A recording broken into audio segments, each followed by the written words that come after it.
Hey friends, my name is Joe Barlow. Welcome to the JBM Daily Show, and I'm here with my daughter Sarah, and we are talking about finding your life purpose. Yesterday we were talking about a lot of different things. She was sharing some things just that were drawing her, different life events that have drawn her towards her life purpose. I brought up something I wanted to talk about just a little bit, Sarah, and that is the divergent, so divergent and then convergent. So if you have all these possibilities, you're looking at your horizon and you're seeing, I could do that. You wanted to do architecture, you wanted to do photography, you wanted to own your own decorating company, all this stuff. Restaurant, all yeah, this restaurant, stuff. yeah. Her own, what do you call it? Kingdom. The Sarah Kingdom. And so,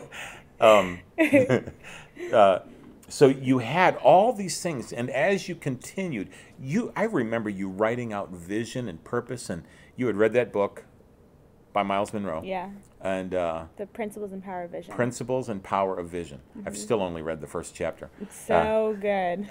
You just tell me about it, okay? I'll watch it happen in your life. But there's this process of divergence, so where you're expanding your horizon. And I believe that in order for people to find their purpose in life, they do need to start saying, yes, yes, yes, yes, yes. I could do that, I could do that, I could do that. And as they do that, and you did this, Yeah. every single thing you saw, I could do that. Yeah. Your answer was always, I know I could do that. Okay? But then there came a point in time where you had to start to converge. And you started to focus down onto one thing. And as you did, that's where we started to see, I would say, miracles. We started to really see the hand of God in your life. Can you take us right at that point? Because you were a big dreamer. You still are. I'm glad about that. And you've been able to accomplish amazing things. But when you started to converge, talk to me about that, bringing it down, focusing in, and how that might have happened. We were talking about Ebert, and then on from there. Yeah. So I had the training at Ebert, some of the best training that was around, basically, at one of the best studios. And then from there, it was the same thing. It was I then was introduced to my wedding photography mentor at the time, and he was the best in the industry at that time too. So trained me in all of the wedding photography backround and all that different stuff. His David J. Real quick, how did that happen? Well, yeah, I was doing I was answering emails from my cousin's band Barlow Girl, and he ended up writing them an email just saying, whenever you guys get married, you can we can hook you up with wedding photography or whatever. Yep. And I ended up going back to his email a couple weeks later and clicking on the link and being like, oh my gosh, like he has really amazing work. And it was just when I was just getting into, more, maybe I would do wedding photography, maybe I wouldn't. And so then I saw that he had an online forum, and I joined the forum and was part of this community that ended up growing into a huge, huge community. So you were following after what God was putting in front of you. Yeah, and I think it was one of those things where everything in my life has just been, it is definitely saying yes, and it's just being open, and it's just walking through the doors that are opening, and just seeing like, okay, well here's a connection. Yep, gonna go after that. That's not. It's just, it's even. I think it's a mix of like, tapping on doors and pushing them slightly open, like having to call eBird or whatever, but also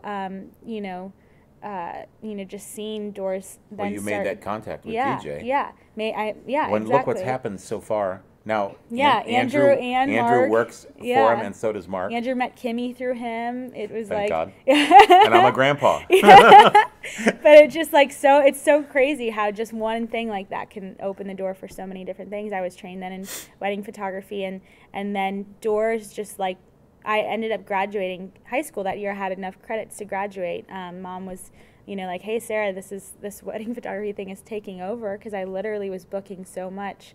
And then from there, it was consistent. I had a business that basically just dropped into my lap, literally.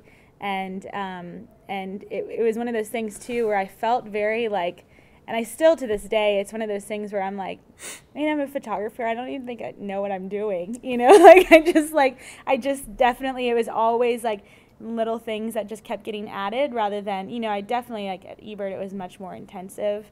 But still, it was just little nuggets here and there rather than like a, you know, going to school sort of thing. So a lot of times it was just like, I'm still to this day like, wow, like this is crazy that I get paid to do this. And it is something that I think that kept the fun in it rather than having to, you know, just like be like, I have to study like for 4 years or whatever on this one specific thing. And now, I remember the one girl, you shot a wedding. As a matter of fact, it was the one wedding that DJ came out and was your second shooter. Yeah. And they would always tell people, put up a laptop with the pictures you just shot, and everybody's going to be going crazy over your your photos that you just shot. Yep. But I remember when I came to pick you up, because it was down in Aurora or something. Yeah. I came to pick you up at that wedding, and I remember the one girl saying, Sarah, please don't go to school. Interesting. For photography. She said, because they will ruin your gift. Interesting. Now, I'm not against school. Yeah. And there's so much that can happen in that. Yep. But the path that God had for you, your gift needed to come out, and you were following what God was giving you. And every single one of those things has turned into a huge blessing. Yeah. Just the fact that you were exposed to David J, when he was at the peak of his photography thing. Yeah. I know he's into software development and all that fun stuff he's doing. But you were exposed to people, and he exposed you to people who were very, very successful. Mm-hmm.